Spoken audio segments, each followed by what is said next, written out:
Muy bien, vamos a revisar el tema de diabetes gestacional y para esto recuerda que es muy importante definir cada cosita. Entonces, ¿qué es la diabetes gestacional? Pues es prácticamente una intolerancia a los carbohidratos. Esta se puede manifestar con muchísimos grados de severidad y que se va a reconocer por primera vez durante el embarazo después de la semana 13 de gestación. Esto es muy importante ya que veremos más adelante cuándo se hace esa etapa preconcepcional y entonces se puede o no resolver después del embarazo y por otro lado tenemos a la diabetes pregestacional o también conocida como preexistente, que prácticamente su diferencia con la otra es cualquier paciente conocida con diabetes tanto tipo 1 como tipo 2.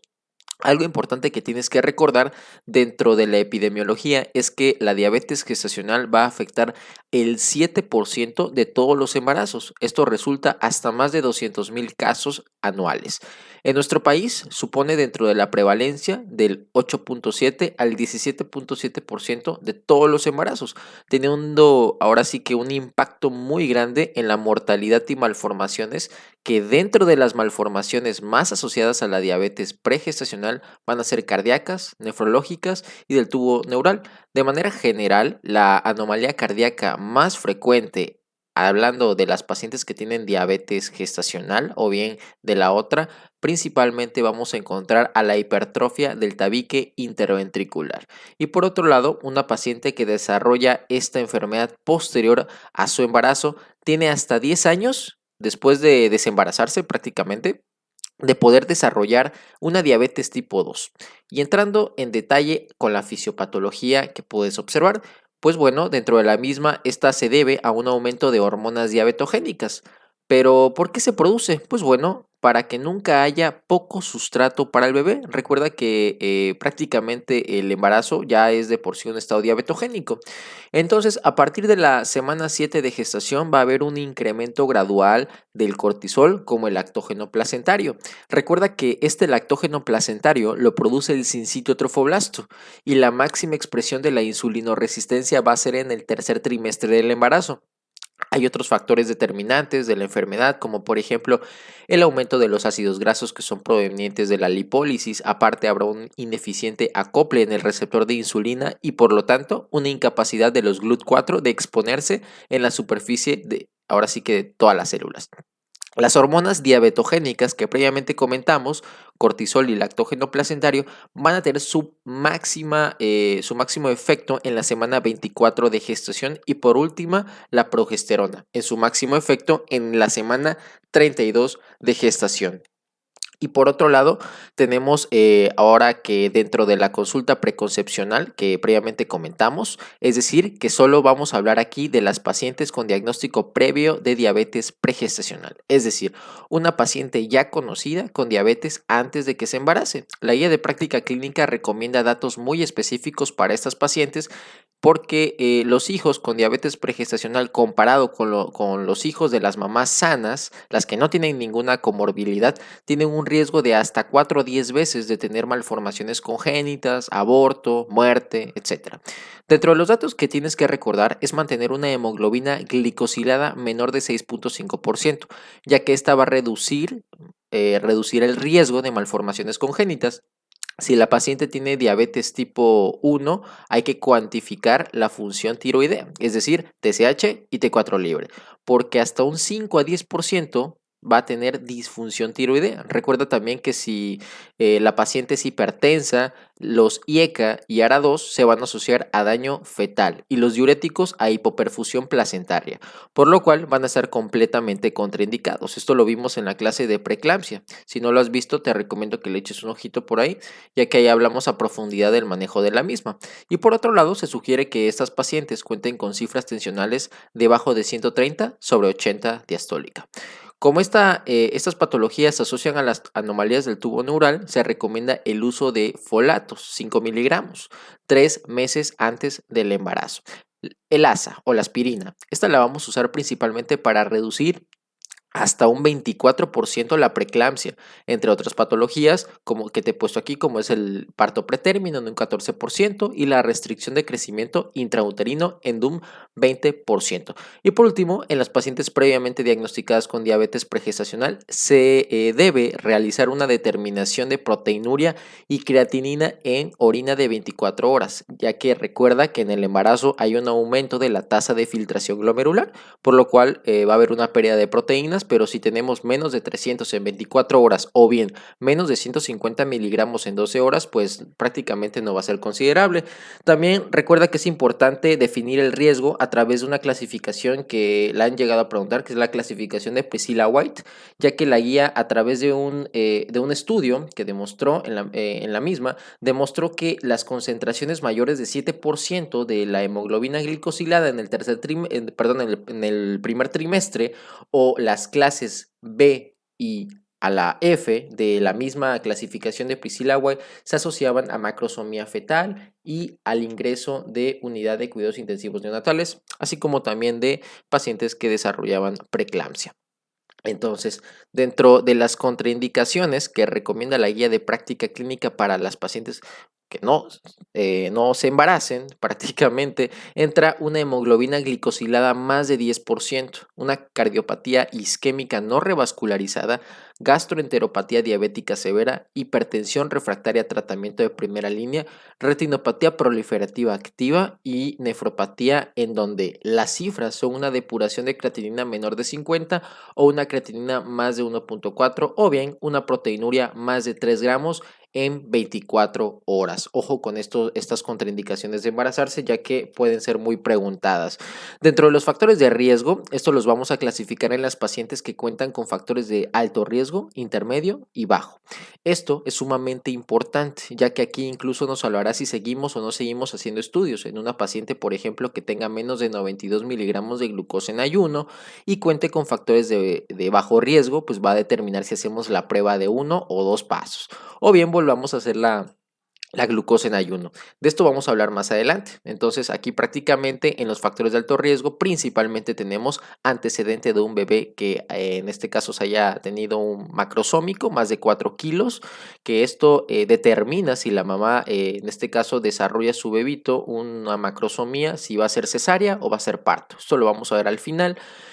Paciente que haya tenido glucosuria, antecedente de síndrome de ovario poliquístico, que recuerda que es un estado de insulinoresistencia, alteraciones del metabolismo de la glucosa previamente, un familiar que haya tenido diabetes o bien que tenga obesidad. Dentro de los de bajo riesgo, pues prácticamente tendríamos sin familiares que no hayan tenido diabetes, una edad menos de 25 años. Recuerda que una edad mayor de 25 años se considera factor de riesgo. De hecho, aquí en México prácticamente todas las pacientes se consideran de alto riesgo, principalmente pues, por todo ahora sí que la raza y los hábitos higiénico-dietéticos, sin alteraciones del metabolismo de la glucosa, sin mal historial obstétrico y obviamente el grupo étnico, ¿vale? Entonces, hablando específicamente del diagnóstico, recuerda esto es muy importante. Dentro de la primera visita que va a ser la guía de práctica clínica la recomienda antes de la semana 13 de gestación encontrar a la diabetes pregestacional, vamos a encontrarla. Entonces, lo primero que realizaremos antes de la semana 13 de gestación es la determinación de la glucosa en ayuno y, según instancia, la glucosa al azar. Estos dos estudios son muy importantes, de hecho vienen en el algoritmo. Esto es un resumen que yo les pongo. Si nos reportan, por ejemplo, una glucosa en ayuno mayor de 126 o bien una glucosa al azar mayor de 200 miligramos por decilitro, hacemos diagnóstico de diabetes pregestacional. Ojo, pregestacional. Acuérdate, es antes de las 13 semanas de gestación. Sin embargo, si nos notifican que la glucosa en ayuno se encuentra en rangos entre 92 y 126 miligramos por decilitro, entraremos prácticamente, estaremos ante una intolerancia a los carbohidratos, en donde pues vamos a tener que realizar una curva o bien una glicosilada, de acuerdo al algoritmo de la guía de práctica clínica. Si alguno de estos valores está alterado, hacemos diagnóstico de una diabetes pregestacional. Ahora bien, si en la cuantificación de glucosa en ayuno nos llegaran a decir que hay menos de 92, aquí entra en juego los factores de riesgo que previamente revisamos. Si la paciente cuenta con factores de alto riesgo, realizaremos la prueba de 1 o 2 pasos, que ya veremos en la siguiente diapositiva. Pero si nos menciona que la paciente cuenta con factores de bajo riesgo, que prácticamente aquí en México ninguno es de bajo riesgo, todas son de alto riesgo, pues vamos a volver a realizar la prueba de glucosa en ayuno. Si esta es otra vez menor de 92, pues va a ser normal y va a continuar con sus consiguientes visitas prenatales. Pero si nos notifican que es mayor de 92, realizamos la prueba de 1 o 2 pasos, que veremos a continuación. ¿Sale? Esto es muy importante en relación con el diagnóstico antes de la semana 13 de gestación. Ahora bien, esto es muy importante. Tanto la prueba de 1 paso como la de 2 pasos, recuerda que se realiza entre la semana 24 y 28 de gestación. ¿Por qué? Porque recuerda que el pico máximo o el efecto máximo de las hormonas diabetogénicas se presenta hasta más de la semana 24 de gestación. Antes de la 24, pues no nos va a servir de nada. La prueba de 1 paso, como su nombre lo dice, solo se cuantificará la glucosa en ayuno y la curva. Recuerda que debe de haber un ayuno de 8 horas y que la utilización de azúcar será de 75 gramos. Si dentro de los datos alguno de estos está alterado, se hace diagnóstico de diabetes gestacional. Ojo, ya es diabetes gestacional porque ya estamos hablando después de la semana 24, entre la 24 y 28 de gestación. Entonces, si en el ayuno nos reportan un solo dato, ya sea más de 92 en el ayuno o más de 180 postcarga, 1 hora o 2 horas postcarga, más de 153, hacemos diagnóstico con solamente uno. ¿Sale? Ahora, pasando a la prueba de 2 pasos. Esta consiste en la famosa prueba de O'Sullivan, en donde utilizaremos en primer paso una carga de 50 gramos. Si nos notifican que después de esta carga hay una cuantificación de glucosa menor de 140 miligramos por decilitro, la volvemos a realizar. Pero si es más de 140, pasaremos al segundo paso, en donde ya la carga ya no será de 50, sino será de 100. Si al menos 2 valores de la tabla que puedes ver en la parte inferior está normal, ojo, 2 valores, ya no es un valor como en el otro de 1 paso. Entonces, 1 paso, un valor, 2 pasos, 2 valores. Se hace diagnóstico de diabetes gestacional. Recuerda que la guía de práctica clínica no especifica si los valores de Carpenter-Coustan o bien los de la NDDG son mejores, por lo tanto cualquiera puede ser usado. Sin embargo, en algunas bibliografías pueden comentar que los de Coustan y Carpenter son mejores. ¿Sale? Entonces, ya entrando en detalle, una paciente que ya diagnosticamos con diabetes gestacional, pues bueno, ¿en qué consiste ese tratamiento? ¿Será que le damos tratamiento directamente farmacológico con metformina o insulina? No. Lo primero que hacemos es diagnosticarla, obviamente. Después de diagnosticarla, ¿qué vamos a hacer? Vamos a dar hábitos higiénico-dietéticos. Es decir, vamos a dar ejercicio 30 minutos y va a ser aeróbico. Y por otro lado, vamos a utilizar las kilocalorías, que en este caso las vamos a cuantificar con esta pequeña fórmula que puedes observar: kilocalorías por lo que te dé entre el peso actual y el IMC previo. Entonces, la guía recomienda que sean entre 1600 y 1800 calorías. También recomienda de manera específica que jamás se den menos de 1500 calorías. Ojo con esto, menos de 1500 está contraindicado. ¿Vale? ¿Cuántas comidas vamos a darle a la paciente? 3 comidas más 2 a 3 colaciones. Después de utilizar estos hábitos higiénico-dietéticos, vamos a volver a citarla a esta paciente en 2 semanas. ¿Sale? Entonces vamos a pasar a la siguiente diapositiva, en donde puedes observar que son prácticamente las verdes: glucosa en ayuno menor de 95 y glucosa 2 horas postprandio menor de 120 o igual a 120 miligramos por decilitro. Si se encuentran mayor de 95 o mayor de 120, va a ser una paciente que ameritará tratamiento farmacológico. Y por otro lado, se recomienda también que si el crecimiento fetal es igual o mayor del percentil 90, las metas van a ser un poquito más estrictas, más estrechas. En el caso de ayuno, menor o igual a 80 miligramos por decilitro, y por otro lado tenemos a menor o igual a 110 miligramos en el caso de 2 horas postprandio. Eso recuérdalo perfectamente porque son datos muy específicos, datos clave que te van a hacer decir si la paciente ameritará o no tratamiento farmacológico. Si están normales, pues continuamos con los hábitos higiénico-dietéticos, pero si están anormales después de 2 semanas, vamos a dar tratamiento farmacológico. ¿Cuáles son los tratamientos que la guía recomienda? Pues en el caso tenemos a las biguanidas, va a ser la metformina, ya lo sabes, y por otro lado tenemos a las insulinas. Vamos a revisar a la metformina. Esta biguanida tiene indicaciones específicas en el caso de pacientes que tengan antecedentes de síndrome de ovario poliquístico y bien hayan tenido tratamiento con metformina. También en pacientes que tengan falla en terapia médica nutricional, como previamente lo vimos, después de 2 semanas, un IMC mayor de 35, una glucosa en ayuno mayor de 110 que no responde al tratamiento, en este caso nutricional, diagnóstico después de las 25 semanas de gestación o bien con que no haya tenido historia previa de diabetes mellitus gestacional. ¿Cuáles son las dosis que se utilizan? Pues bueno, varían entre 500 y 850, 500 cada 12 horas y 850 por 24 horas.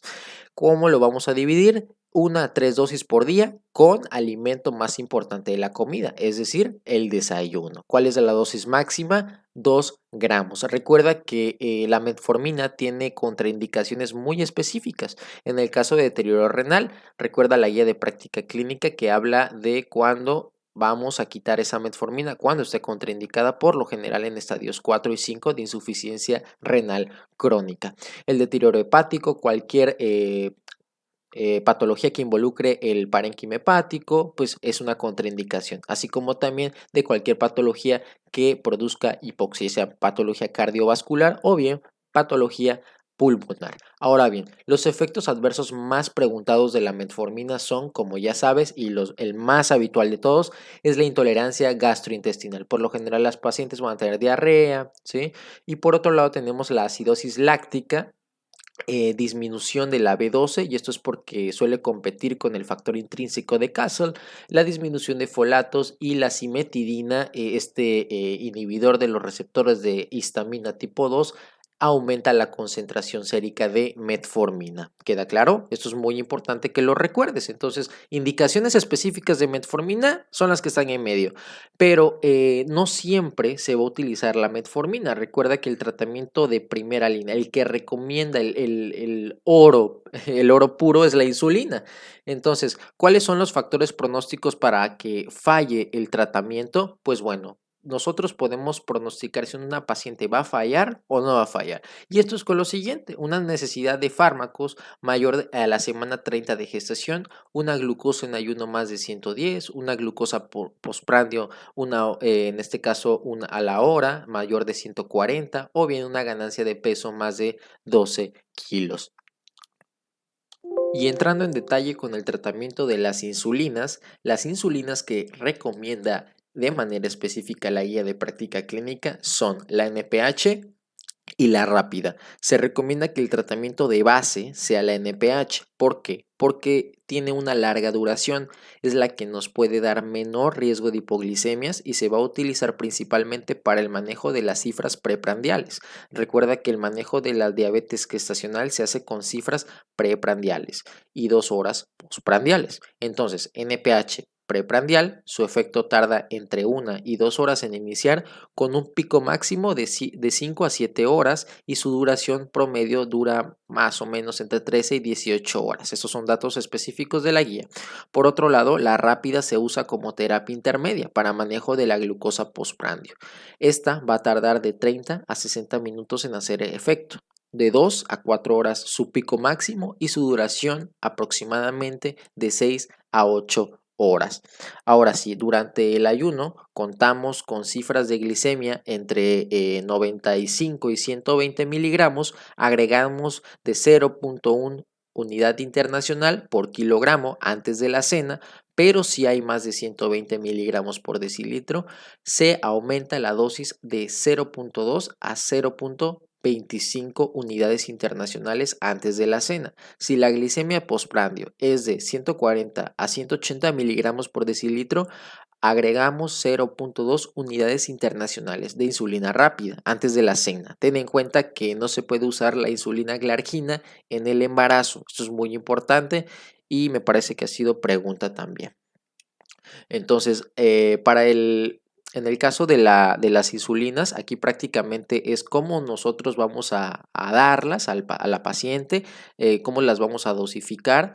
Entonces, tenemos una dosis, en el caso de inicio, de 0.2 unidades internacionales por kilo de peso actual por día, y esta la vamos a dividir en el caso de 2/3 en la mañana y 1/3 en la noche o la tarde-noche. Y esto a su vez lo vamos a dividir la dosis matutina en tercios.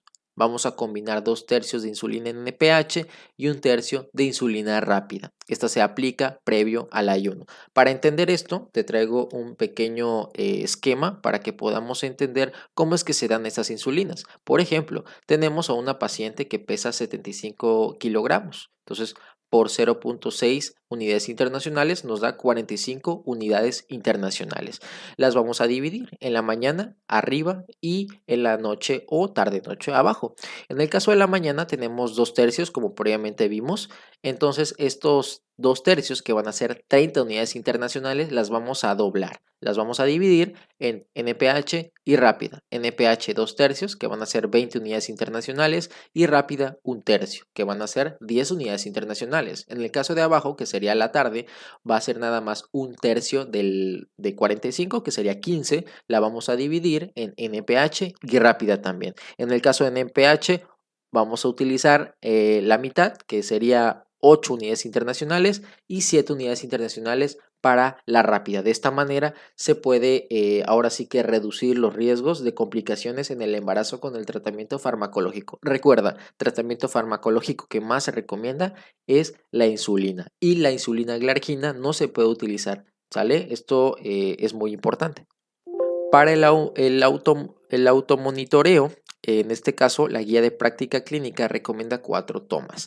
¿En qué consiste? Tenemos la basal, que esta es la de ayuno en la mañana, una después del ayuno, otra después de la comida y una última después de la cena. Ahora bien, en las pacientes de difícil control se van a agregar 2 monitoreos, más en la noche, que sería antes de acostarse, y una entre 2 y 4 de la mañana, o sea, en la madrugada, y por lo menos una vez cada 15 días para poder identificar los periodos de hipoglicemia. ¿Sí? Recuerda los famosos efectos del alba, el famoso del amanecer, el Sogmoyi, ¿sí? Que son igual preguntados. Entonces, de esa manera nosotros podemos saber cómo esta paciente maneja, ¿sale?